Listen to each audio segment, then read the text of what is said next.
दोस्तों इस साल मई और जून के महीने में पूरे भारत के राज्यों और यूनियन टेरिटरी को मिलाकर 95 लाख केसेस को नेशनल लोक अदालत के जरिए सेटल किया गया है और ये अपने आप में एक रिकॉर्ड ही समझा जा सकता है। नेशनल लोक अदालत होता क्या है इसके बारे में आगे मैं आपको बताता हूँ। दोस्तों इस साल का दूसरा नेशनल लोक अदालत 25 और 26 जून को 9 राज्यों में हुआ, जिसमें लगभग 20 लाख केसेस का निपटारा हुआ, जिसमें तकरीबन 14.5 लाख पेंडिंग केसेस थे, जबकि लगभग 7 लाख केसेस ऐसे थे जो अभी प्री लिटिगेशन यानी शुरुआत के स्टेज पर था।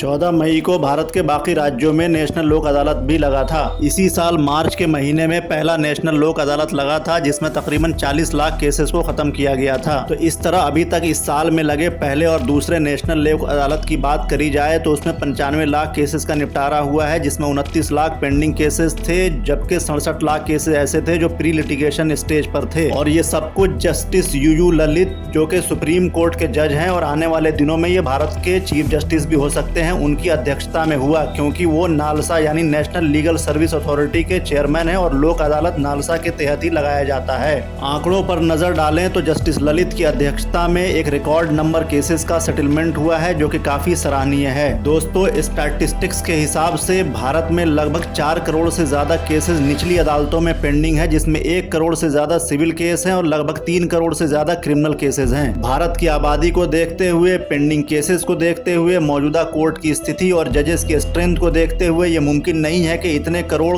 पेंडिंग केसेस का निपटारा आसानी से हो सके।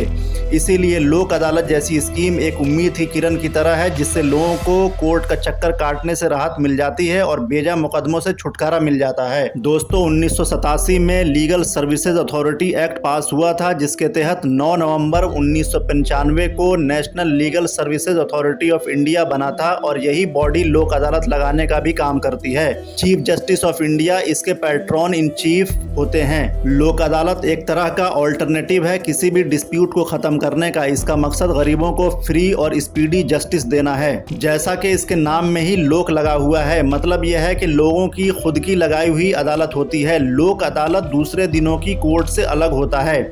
इस दिन जज आपको किसी भी नतीजे पर पहुंचने के लिए फोर्स नहीं कर सकते हैं, बल्कि सलाह मशवरा दे सकते हैं और पार्टीज की रजामंदी के बाद ही फैसला दे सकते हैं। और लोक अदालत में आपको केस खत्म कराने के लिए एक वकील की भी जरूरत नहीं है।